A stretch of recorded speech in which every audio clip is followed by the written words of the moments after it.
Ah, hmm.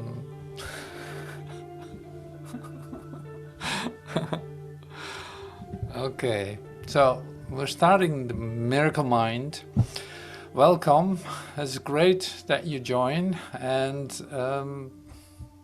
like, wow, what an amazing opening! What an incredible start of the possibilities that are right here with us. You know, it's like it's always so different. You can't believe it, but so great, beautiful. So the songs that we just heard were just given to me just a moment before, and that's always so great. Like I haven't heard them, but I know they're so right. And when you listen to them, it's like, yes, exactly, yes. This is the air that I breathe, like this. So that's still singing in me. It's great. I love it. So today we continue with the Miracle Mind, which is quite a study in a certain sense. It's quite a study. Today's title is Divinely Devastating, and that's one of the expressions that the Master Teacher uses in his talk. And yeah, that is in the book, like in this book that I'm holding. And divinely devastating, an image came to me, and that is this: is like, you know, the idea of a crater, you know, a crater. So something impacts on a planet or whatever, on the moon or on the earth, and suddenly there's a humongous hole that wasn't there before. You know, now you can say like, oh my God, that's such an emptiness, there's such a big hole. But the actual occurrence then is, no, there was an incredible happening. Look at what happened. Like there's an humongous crater. Something impacted on such an incredible level on your consciousness. It was a divinely devastating occurrence. But the impact of it was so enormous that whatever was there is gone. And this is what I experience in what happens and what happened to me in receiving this, in letting myself be devastated, divinely devastated. So I think that image is a beautiful metaphor for the occurrence. Like this has impact on your consciousness in a way that what is gone is gone. There's no way of putting it back as it was. And you can call it emptiness, you can call it, yeah, whatever name you want to look for it. But for sure it's like a representation of an incredible transformation that takes place in you. And that's what I love about this. So that's so beautiful. So today, what are we looking at? So we're say reading three parts, three paragraphs of the introduction to the teacher's manual from the Urtext, and that will give more clarity about what is actually, say, going on for yourself in your miracle mind development, you could say, of in the recognition that it took place. That's fine too. And then I'm going to go through some of the expressions that are given in the, say, in the first part, excuse me, the first part of the talk of Master Teacher that that are in fact in here in the book, because this is nothing but a representation of the transcripts of the talks that we're going to listen to. So one of them is a scripture of resurrected man, which is the part that we're in now, and there will be the that Friday night in Boston is another talk, like a very long talk, beautiful, intensely clear talk. And yeah, what is it? What else is in there? Let me see. So, oh yeah, well, the other one is Can You Hear This? And then there's another one that's called Expanding the Holy Instant, and we have been listening to parts of that already. But now, like this instruction that we're receiving using the tapes of Master Teacher, you can feel it when he's talking. It's like it's so incredibly clear what he's stating, and that is so helpful just to have a clear overview of what is actually happening to you, or what is given, or how to look at this.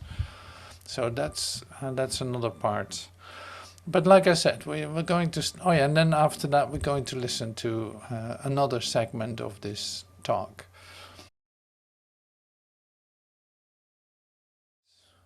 So we started the third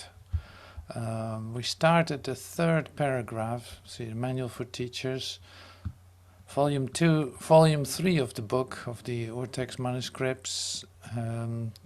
Urtext manuscripts has 7 volumes. In the regular blue book, we have 3 volumes, and this would be the 3rd volume. The curriculum that you set up is therefore determined exclusively by what you think you are. Like you made a curriculum, you made a setup for your learning, but that was only determined by what you think you are and what you believe the relationship of others is to you. In the formal teaching situation, these questions may be totally unrelated to what you think you are teaching. Yet it is impossible not to use the content of any situation on behalf of what you teach and therefore learn. To this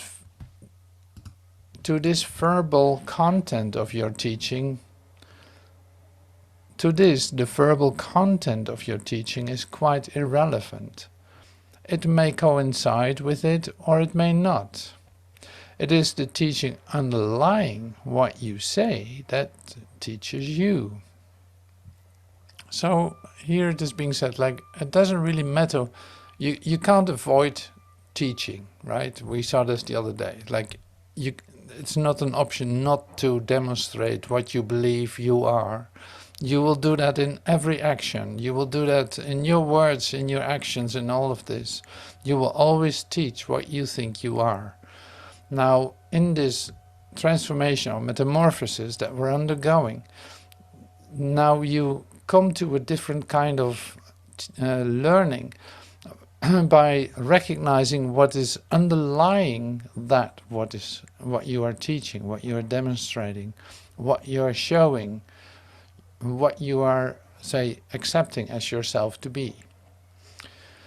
So this verbal content of your teaching is quite irrelevant. Like, it doesn't really matter what you say, it is where do you come from when you are demonstrating? Where do you come from? It's like, what do you recognize yourself to be when you are sharing? What is it that you confirm in your sharing? Separation, fear, or oneness, completedness, unconditional love, total forgiveness? You know, all of this. That makes a difference. The way you express it is not, like, the verbal content is not relevant. It's quite irrelevant. It may coincide with it or it may not. Like, it may something have to do with it or not. It is the teaching underlying what you say that teaches you. Teaching but reinforces what you believe about yourself. This is a very important sentence, like, teaching reinforces what you believe about yourself. No matter what you are teaching, this works.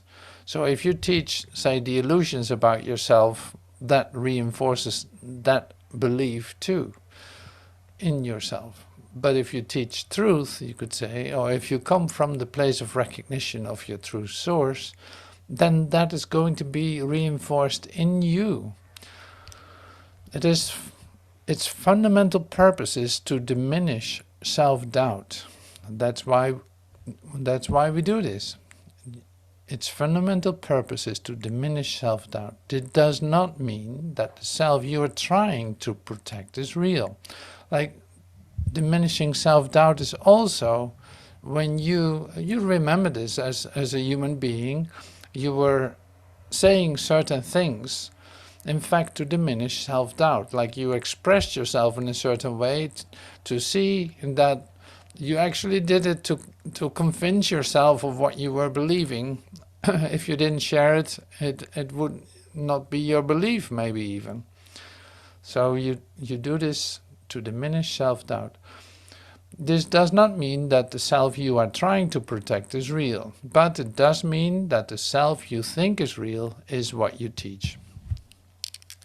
Now that is not as abstract as it may sound in your ears. So it's like you cannot avoid teaching. So I'll come out of this for just a second. So you cannot avoid teaching. Now, what is it that you're teaching? You're teaching the truth of who you are, coming from the place of truth, from who you are.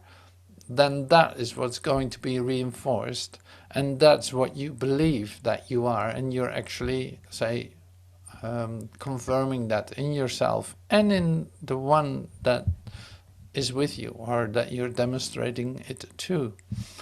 But basically, this is your inner process. So you see, like, you can't avoid it. You can't avoid teaching, but you also cannot avoid to confirm what you think you are. Yeah, this is important. This is important. So what is it that I'm reinforcing? Where do I come from in my expressions? Where does that come from? Am I trying to make a past real of my self-image as a human being? Or am I allowing, say, spirit to talk through me? Or let my tongue, so to speak, be used by the Christ that is within me? That is, of course, confirming a different you than,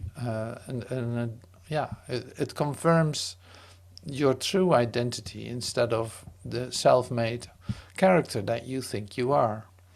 And it has consequences in how you experience yourself and how you see everything around you.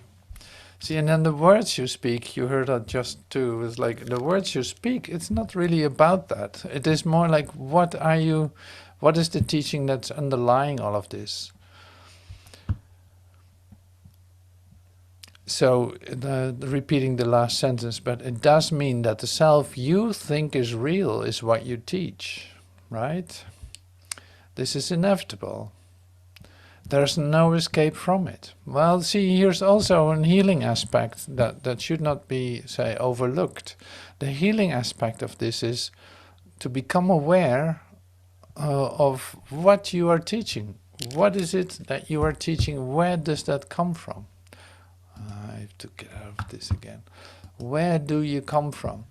So you, all kinds of examples. If you think that you're in a dream repeating the same problems continuously and expressing that as you, and thinking that that is you, that is what you are at that point. Like literally you establish that as a self for yourself.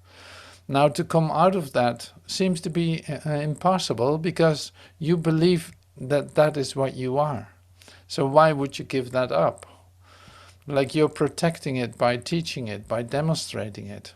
See, and there's a real, say, healing aspect involved in exactly that. Because it is like if you allow yourself to not determine what you think you are, then what you are can speak of itself. And here's literally the point where you become free of your self-image that you have made. And that's what the healing aspect of this is. Like then something new can come to you.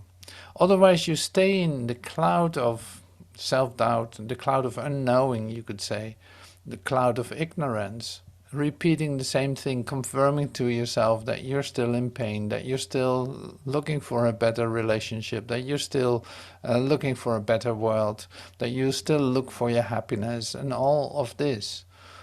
You know, so don't underestimate what is being stated here. That never, of course, but here it's like there's a real happening involved in this, and you don't want to miss out on that. This is inevitable. There's no escape from it. How could it be otherwise? Everyone who follows the world's curriculum, well, this is what I just said. It's like everyone who follows the world's curriculum, and everyone here does follow it until he changes his mind, teaches solely to convince himself that he is what he is not. Herein is the purpose of the world. What else then would its curriculum be?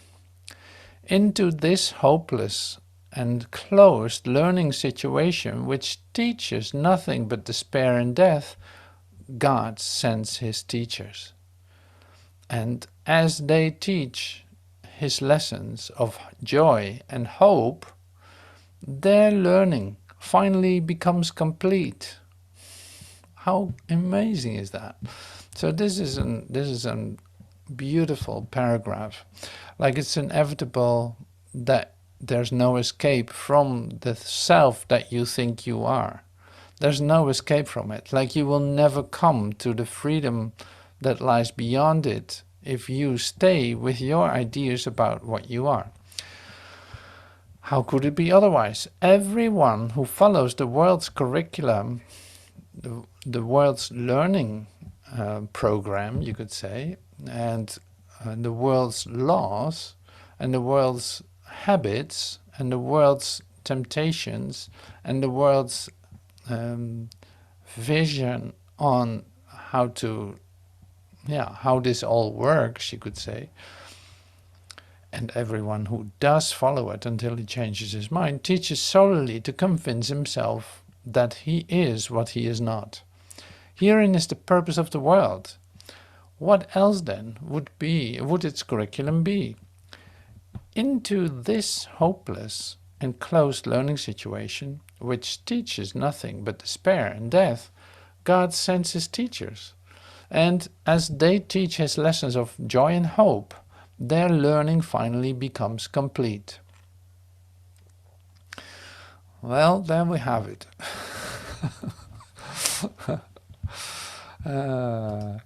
So I have to laugh about this. See, the reason that there are not 100 of us in this class right now, say, wanting to hear this, the actual salvation that is available, is because you want to hold on to something that is more familiar to you.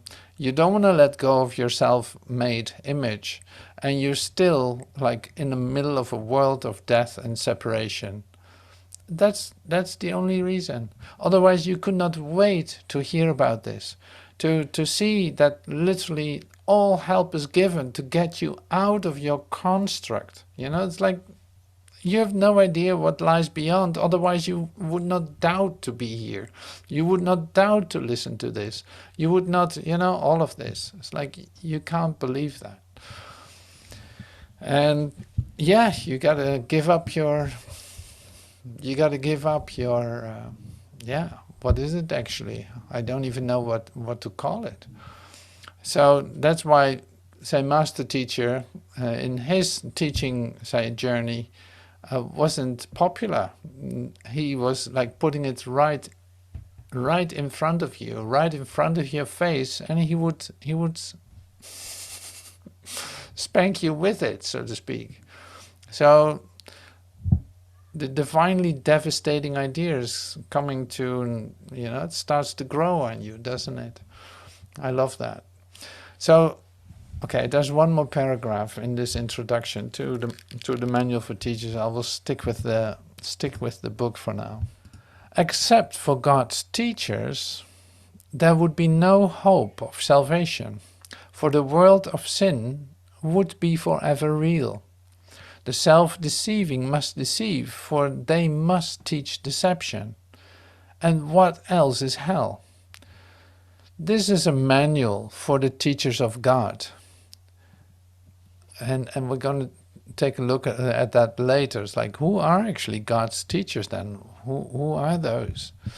So this is a manual for the teachers of God. They are not perfect, or they would not be here. Yet it is their mission to become perfect here, And so they teach perfection over and over and over and over and over and over and over and over. In many ways, like it can be creative mind training, it can be the Gospel of Thomas, it can be whatever. It can be man was not born to cry, or who knows what. They teach it in all kinds, many ways, until they have learned it. That's about me and about you. And then they are seen no more. Well, can't wait for that. That will be great. Although their thoughts remain a source of strength and truth forever. Who are they? How are they chosen? What do they do? How can they work out their own salvation and the salvation of the world? This manual attempts to answer these questions. So, who are the teachers of God? How are they chosen? What do they do actually? How do they spend their day? How can they work out their own salvation and the salvation of the world? How do they do that? This manual attempts to answer these questions. So that's why I'm always a bit in a hurry in a certain sense. And that's not good. I have to practice infinite patience. But I'm like, okay, yes, okay, yeah, can I go now? Yes. Is it enough now? And then, no. Here it is. Here I find myself again, teaching Miracle Mind. Teaching Miracle Mind. Great. How does that work? I have no idea. So I'm starting to use this book. It has been, it's pretty new. I ordered it maybe a couple of years ago, and I haven't used it that much. So now it is given to me to use this to speed up this whole process for myself and for you, and to leave thoughts behind that will inspire and give hope, until eternity.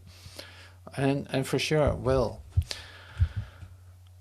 So that's so beautiful. Now I'm continuing because it's oh my God, it's already so and so late. I'm sharing with you now the next part, which is, like I said, which is the, in fact, the words that Master Teacher uses in his talk that we already listened to. But there are some specific expressions that I love to take a look at. You can ask, do I need to study all this? And then it's well, you never know. You never know. I had no idea what I had to study after I thought okay, now I'm good, it's fine now. It's no. So it's not your curriculum. The curriculum is given to you. Do you need to study this? You're going to find out. It wouldn't hurt to take a look at it.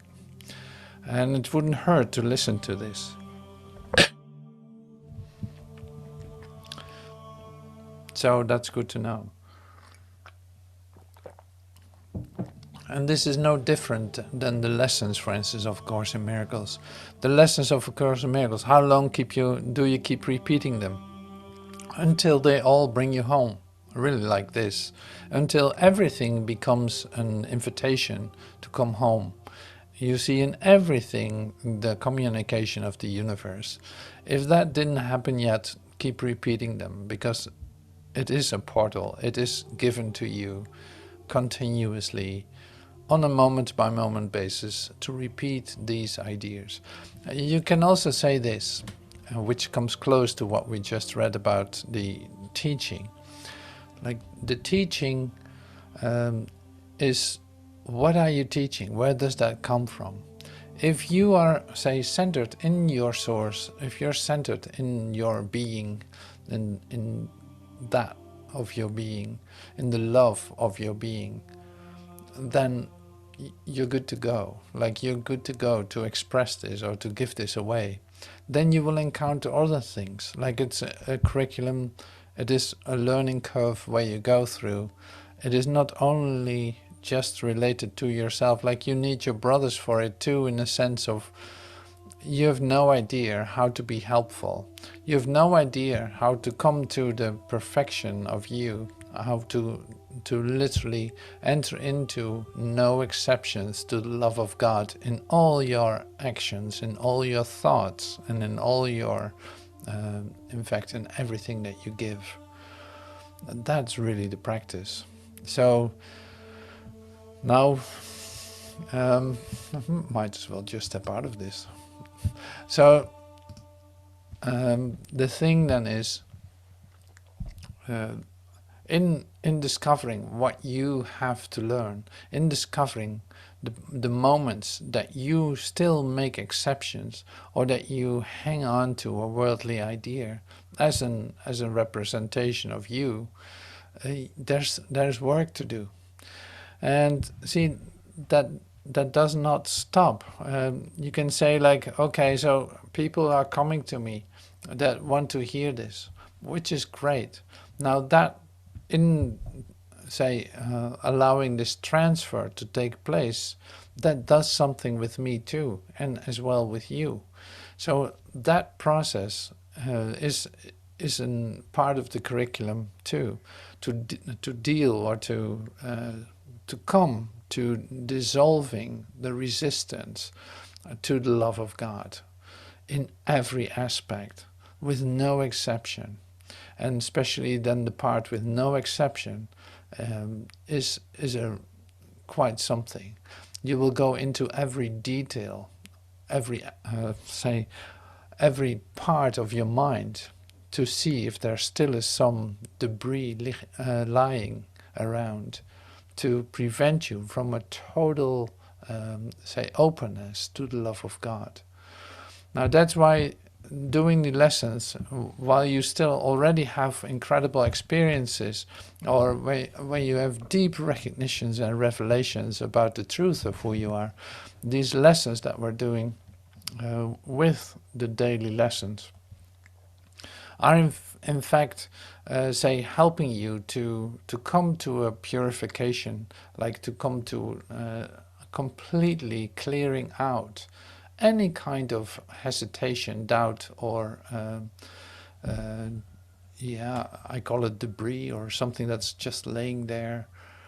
And so it makes your joy complete. You can say it like that too. It's like whatever this curriculum will bring you is a love without opposite, is a joy without opposite. It doesn't fluctuate, it is constant. This is where you tap into more and more and more and more. Oh yeah, so in doing these exercises will put your nose right in the places where you still have something laying that you kept for yourself, even forgotten about it, but now it's like right here. I apparently have a reason to be sad for just a moment, and wow, I can't believe it. With what I know, I now feel this incredible sadness coming up. Well, see, that's a beautiful opportunity to let that change and let it be healed. And these lessons are really helping you to do that, to, despite all your ideas about how wonderful this goes, you might still encounter some aspects that you didn't know were still with you.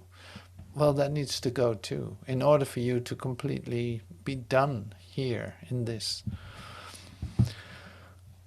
So that's the that's the motivation to keep going with lessons, to keep reading, to keep studying, to really dive into this.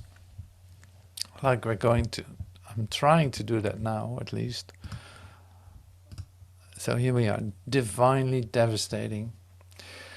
Oh, yeah, let's bring in some guilt. So guilt, your master teacher says, is actually the idea that you can think separately from God, right? That's guilt, isn't it? Guilt is nothing but responsibility for your own thoughts. Perception is inherently guilty of its misconstructions. Like perception is what, guilt is, you could say. We'll come to that later too.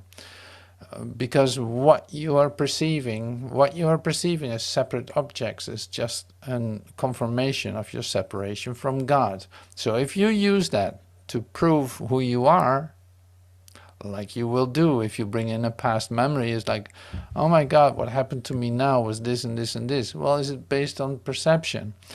Well, that's past, that's over, it has nothing to do with you, it has nothing to do with your divine self. So what are you talking about? So in fact, you bring in guilt into your communication. It must be understood that when we speak of guilt, we are speaking of it in its absolute inevitable sense. Not guilt in the sense of regret or wrong or the committing of, I can't read that word, oh yeah, committing of sinful acts. The human mind suffers from the guilt of associated ideas. Perceptual mind is inevitably responsible for itself. So associated ideas, what is the guilt of associated ideas? Well, when I show you a picture of an say pretty chaotic setup, for instance leaves or trees or where everything seems to be a bit blurred, you will easily, for instance, come up with ideas of, oh, I see a face, or here, there's a heart, oh, this looks just like a flower.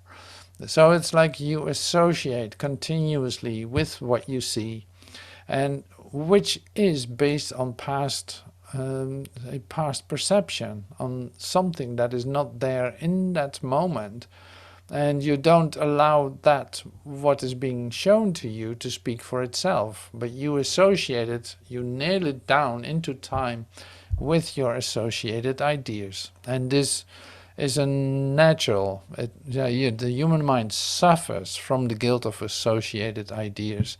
Like that is the glue, that is the most addictive part of the human mind. It always associates with something that is over in order to confirm what it isn't. So it's like in order to confirm its denial of the love of God, of the wholeness, of the beauty of being. So it uses it constantly, and you're not always aware of it. So this is a calling. It's like perceptual mind is inevitably responsible for itself, like it is responsible also for what it is thinking. Now, if you know that, you can make progress.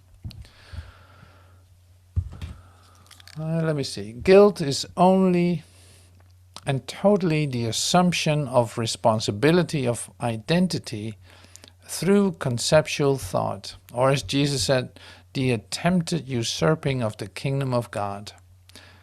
See, it is in fact that you sit on the chair of God, you could say.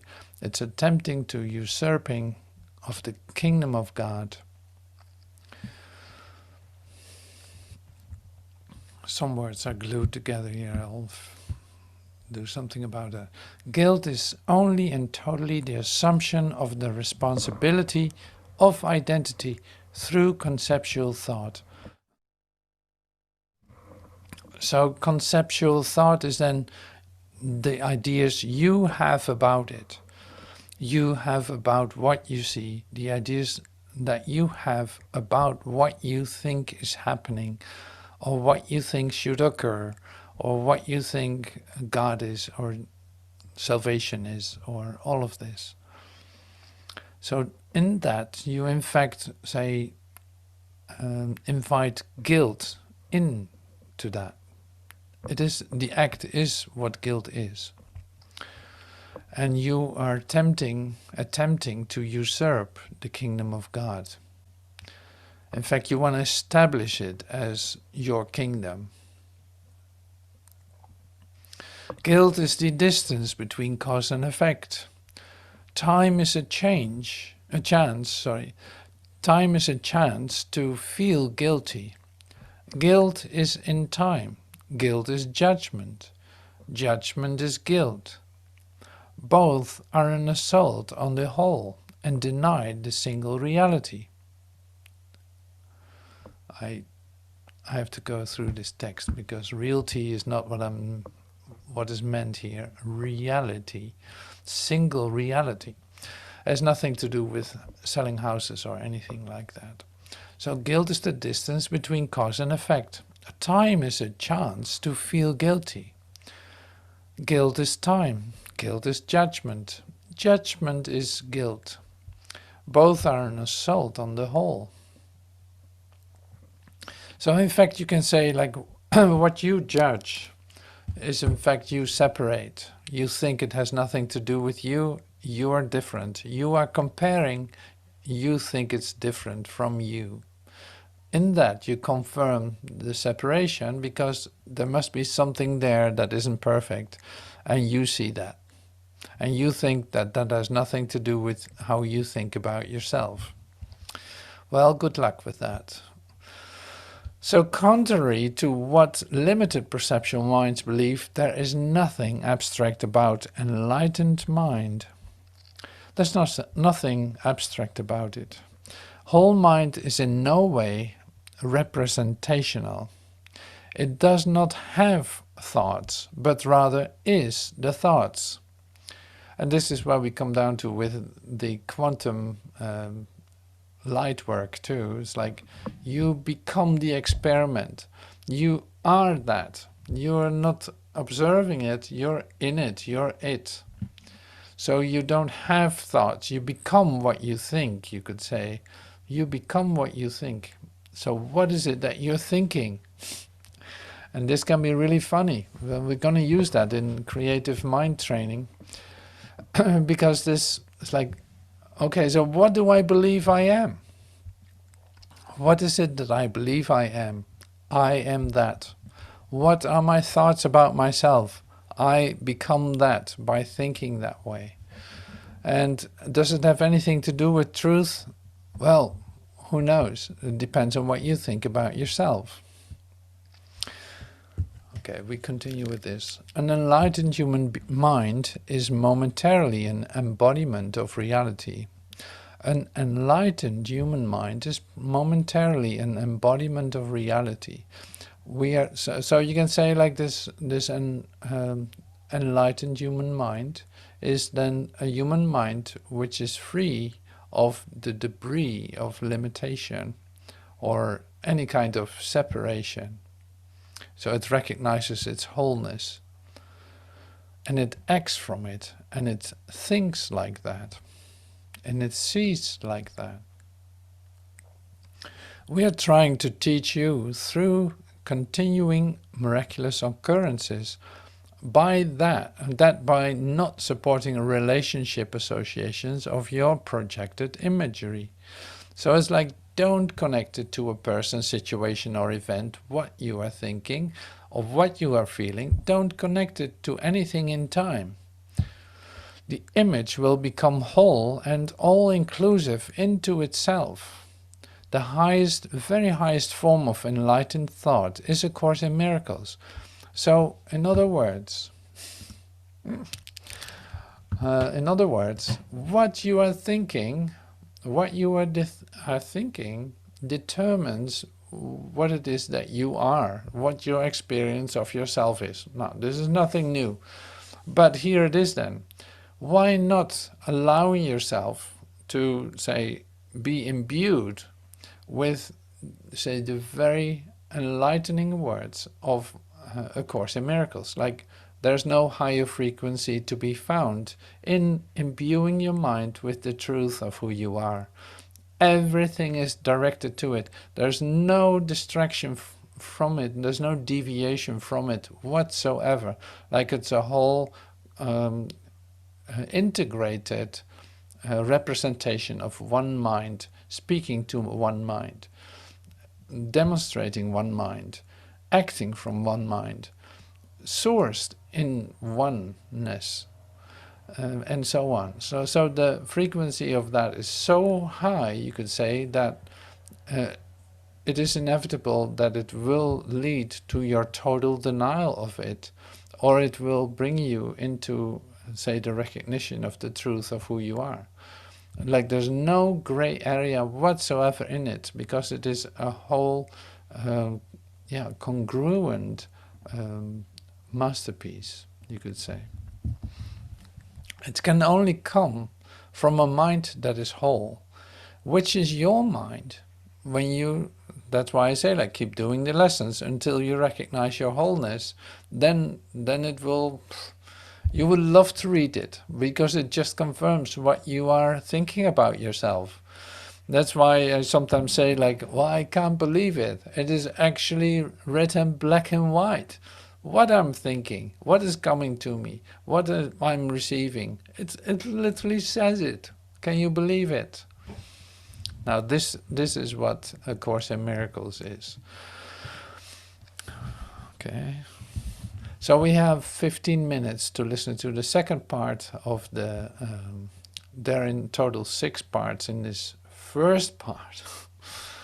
It's a long talk, so it's like 3 times 1.5 hours, all about A Course in Miracles, how it really is. So this is in the first segment, the second part of the talk. Anyway, we're going to listen to that. So the French subtitles in it too, so that's really great. Here we go. Now, I'm going to sit here before you and I'm going to tell you that that's what the Course in Miracles is. Or it is no thing. Okay? That's the direction that we want you to take with this statement of the Course. What else does this say? That you're afraid of it. That somewhere within you, and this is in the context of the Course, you're very fearful of the idea of total authority. This is the act of faith. The simple question would be, if there's a total authority, why wouldn't it be loving and beautiful? What is your concern about letting God be? Obviously, you're very concerned about it. Okay? Why is it that something that you don't know about is a threat to you, is the way Jesus would say it. Here's where many of you have progressed to.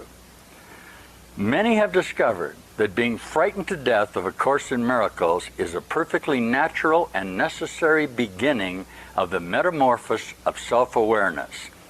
As the transformation to whole mind progresses, they discover in happy amazement that they've really been dead all along and are only being frightened to life. For indeed, it was death that they treasured and life that they feared. Ready? Welcome home. That's kind of nice stuff, isn't it? Who wrote that? Some of you new whole minds that begin to express yourself in the illumination of your mind, okay, where you're not nuts anymore, will be surprised how you'll begin to take the Course in Miracles. I don't know how many of you read Chapter 1 last night. Chapter 1 is incredible. It's absolutely incredible. It's so incredible, it's totally beyond anything you could ever believe. You don't believe it. It's the whole method in which it came in is totally and absolutely impossible and beyond belief. That's why it's a miracle. If you can structure it in your own mind, it does not then require what? The transformation of your perceptual mind to see that it's true. All you're going to do is what? Deny the miracle. I'm going to put onto here one of the problems that you guys have faced. Because with this new association of thought energy, all right, you are going to be more ready to make the declarations of Jesus Christ. That is the declaration that death is impossible. All right? Here it is. You must face your fear of an uncompromising spiritual commitment. This is well contained within the Course. The descriptions of your determination to find this in your spirit and how you will be attacked by your own perceptual realities about this, and how you will use your perceptual realities, apparent realities, to deny your own reality. And you'll use all of the defense mechanisms that you have constructed in your perceptual limited time associations to keep you from going through this process. That's what you've been doing. What's happened to you now? You're losing your fear. You are finding authentication through the miracle of your own mind in the reassociation of the dedication of the wholeness of this spiritual commitment. Okay. You have found a church of full endeavor, a purpose for life, a purpose for existence, a purpose for being here, a reality of you. It's exciting. You must face your fear of an uncompromising spiritual commitment. You must finally deal with the inevitable disbelief, derision, denial, and attack that eventually confront your uncompromising assertion of the impossibility of death. You are not going to be allowed to teach eternal life here. And if you think you are, try it. Fortunately, eternity is true. Fortunately, reality is on your side. Fortunately, the direction of the Course is to subjective reality, with the declaration that you are only confronting yourself in the association with the necessity for you to deny yourself. Herein is your relief from the necessity of your defense of your associate formulations. This is the teachings of Jesus Christ in the Sermon on the Mount. Flat out. The uncompromising assertion that if you resist evil, you will be resisting something that is apparently outside of yourself, that can confront you separate from your own whole mind associations, and that you cannot know that until you forgive. That is, until you literally lay down your own perceptual associations. All right? Now, when you feel the incredible freedom of an unqualified commitment to a single truth, you'll laugh at the absurd, self-constructed obstacles that have kept you from your own enlightenment. And that's a fact. You could care less what anyone else says to you. What do you care? Is there someone here that's going to determine for you perceptually what God really is and what you have to do to find that? That'll be just crazy. You'll have no intention of doing that. Where are we now? We are at the admission of the necessity for the transformation of your mind using the mechanisms of your mind in the relinquishment of the necessity for you to predetermine who you are. Okay, this is the Course in Miracles. It's a very simple statement that evil and truth or wholeness and separation cannot exist. One is not so. Either you are perfect, holy in heaven, or you are what? No thing. Literally, the demand of the perceptual mind is that you see that this is no thing. That it what? That it has no source. That it comes from nowhere. Those of you who have undergone these recent experiences of a search for who you are, okay, have questioned, and search you must, as Jesus says, you came here trying to figure out who you are, have reached the conclusion that you can't know, yet you apparently do. You don't know where you came from, you don't know how you got here, you don't know who you are, and you wonder why you're in fear about it.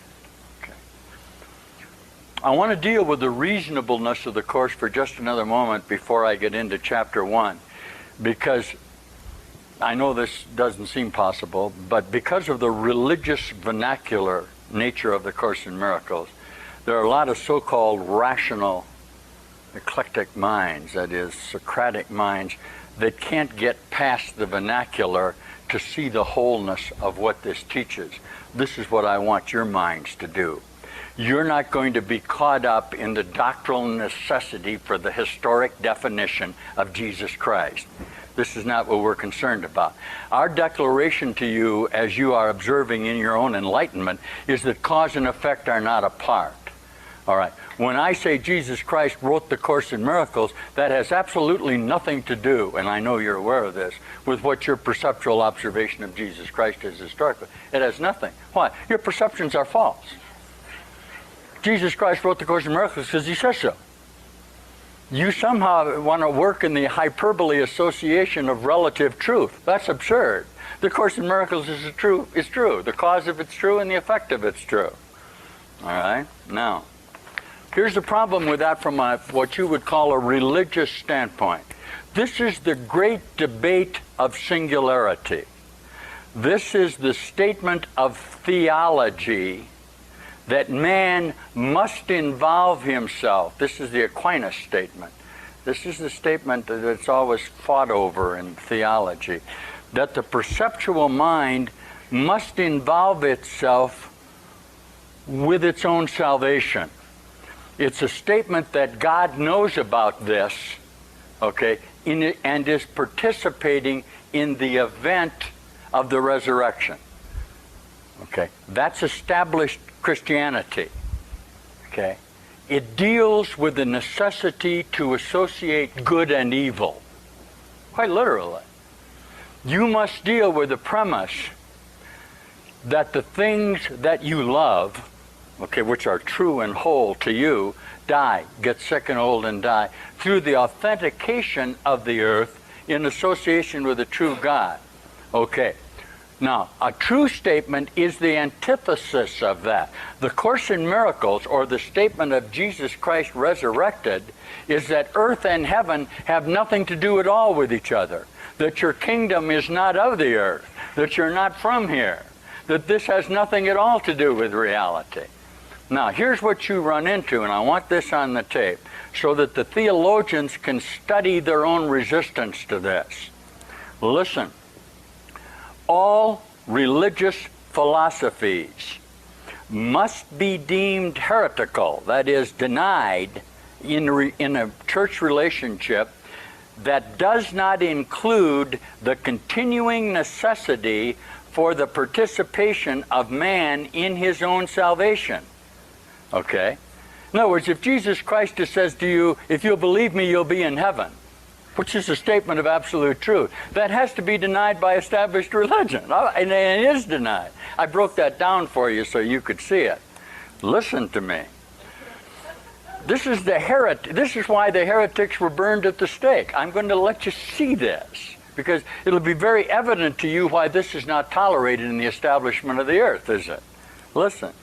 All religious philosophies must be deemed heretical that does not include the continuing necessity for the participation of man in his own salvation, the denial and relinquishment of all establishment, and surrender of self as a requisite for eternal peace and happiness will always affront the human being's love-death relationship. Indeed, it will often be deemed blasphemy to the so-called religious community. In a temporal society, it is attacked as totally impractical and a dangerous threat to social order. This is nice stuff. That's a fact. That's what this is. Okay? Where is the social order? In your mind, in time, and that's what you're coming to know. Okay. Those of you who are going to be doing the course for the first time, I want to give you a definition of guilt. Okay. Jesus probably uses the word guilt more than virtually any other word in the course. I'm going to define guilt for you so you won't have the idea that somehow guilt is associated with acts of sinfulness. That's not what guilt is. Guilt is actually, I'll define it and then I'll read it, the idea that you can think separately from God. That's guilt, isn't it? Guilt is nothing then but what? Responsibility for your own thoughts. Perception is inherently guilty of its misconstructions, isn't it? I'm going to read it to you. It must be understood that when we speak of guilt, we are speaking of it in its absolutely inevitable sense, not guilt in the sense of regret or wrong or the committing of sinful acts. The human mind suffers from the guilt of associated ideas. Perceptual mind is inevitably responsible for itself. Guilt is only and totally the assumption of the responsibility of identity through conceptual thought, or as Jesus says, the attempted usurping of the kingdom of God. Guilt is the distance between cause and effect. Time is a chance to feel guilty. Guilt is time. Guilt is judgment. Judgment is guilt. Both are an assault on the whole and deny the single reality. Have you got that? So what you really share then is a perceptual what? Denial of God, a denial of the whole truth. Isn't this nice to put this on the tape? Say yes. Yeah. Well, what do the Course in Miracles do groups? I don't know what they're going to do. I'm really not concerned because this is going to open up a whole new avenue for discussions of what the Course in Miracles is. Teacher. Okay, so we have one or a couple of statements left that I just remembered. It's like, oh, let's not forget about that, because there's also the one of the divinely devastating idea. Miracle working defined. Here is the dilemma that you have. The Course in Miracles teaches that all judgment is false, yet you must judge in order to relinquish your judgment. Well, that's another paradox. You must judge in order to relinquish your judgment. That's a good one. Okay, we were there. I have to see where I am. Yeah, here. So we have this one. Any judgment to determine the whole truth is always only ultimately a devaluation of the judgmental process. Like any judgment to determine the whole truth is always only ultimately a devaluation of the judgmental process. The more you know, the less you know. The more singular you then become in your intent to find the truth. Why? Truth is simple. It's very simple. How do you do it? With a confrontation with your own mind in regard to what you really are. That is what we are getting you to. This is A Course in Miracles. So any judgment to determine the whole truth is always ultimately a devaluation. It's like you cannot judge it whole. There's always something you take off of it. I said this many times too, with the idea of when you define it, you actually limit it. So by expressing what you think it is, you limit it. So your idea about what you think it is actually a judgment. The more you know, the less you know. The more singular you then become in your intent to find the truth.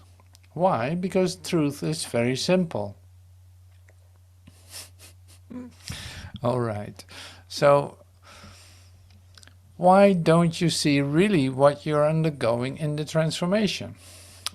A Course in Miracles is divinely devastating in its assertion of the falsity of its own communicative devices and to the necessity for inclusion of previous disconnected ideas of the mind brought to harmony through unqualified forgiveness.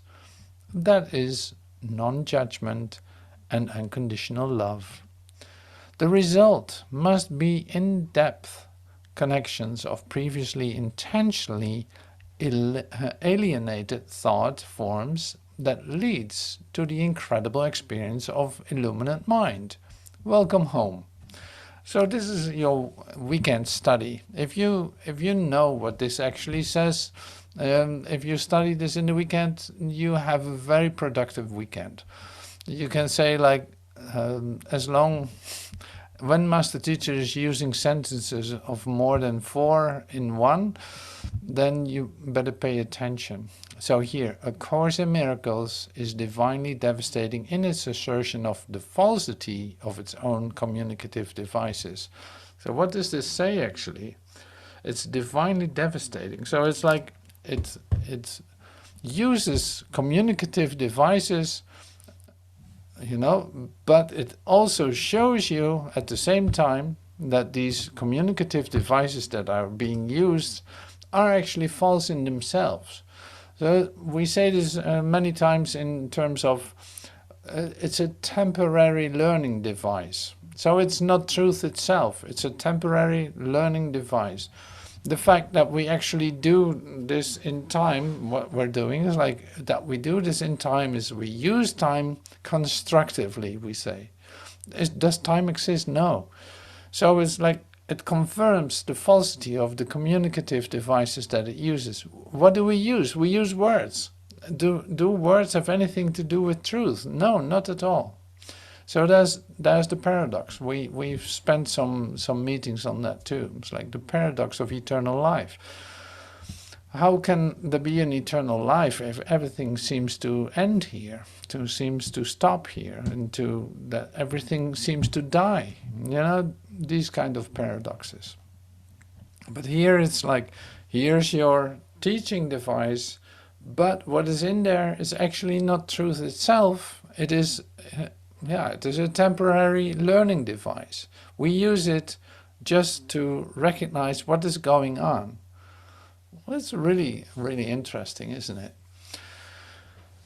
So the divinely devastating part in this then. So divinely devastating, you can say, is like it comes to you from out of time, it undoes you completely, which would be like an impossibility, since you know truth deep in your consciousness. You know truth. Nothing needs to be taught. You are what love is. It cannot be taught. You're unconditional love itself. You have become that thought in the moment that you don't deny this, you're actually become the thought of unconditional love. You become the representation of that. Not what you think that means in your perception. Don't let yourself be fooled. I can look as an unconditional loving person. Does that mean that I'm that? No, not at all. All perception is false. But the recognition of, let's say, the true you, I can have that without looking at you. And it's happening in this moment. I know that communication needs to be whole to be true. Well, that's something that we can say literally let happen in this moment. The same as what Master Teacher said about, it's like you will be in heaven today. Like Jesus hanging on the cross took the ones that were with him hanging on the cross, you could say, took them home. That they need to recognize that no, he took them home. It's like it was an instantaneous occurrence. And so yeah, anyway, so it's great to keep on going with this, to let yourself be confused by it for just a moment too. It's like it's confusing to hear all these expressions and such deep formulations that are in itself like endless knots. But when you see them, you can lay them down. It's a bit like this. And yeah, it's what a Zen master would do. It gives you a koan. When you hear the koan it will not occupy your mind any longer. You can put it down. So the divinely devastation can be also a divinely confusion for just a moment, that you think like, well, I have no idea how this is looking, or I have no idea how to respond to this, or I don't even know what to think about myself. Then it's like, yes, great progress, wonderful. So thank you for putting up with me today and receiving what I discover in listening to Master Teacher and reading the Manual for Teachers. And I'm curious how it will continue, because we're actually gonna have answers to the questions that are being shared, like who are the teachers of God? Where do they come from? What do they actually do? How does this work? You get all the answers to that in the next episodes. So keep coming back, and thank you for everything, and see you soon. Thank you so much.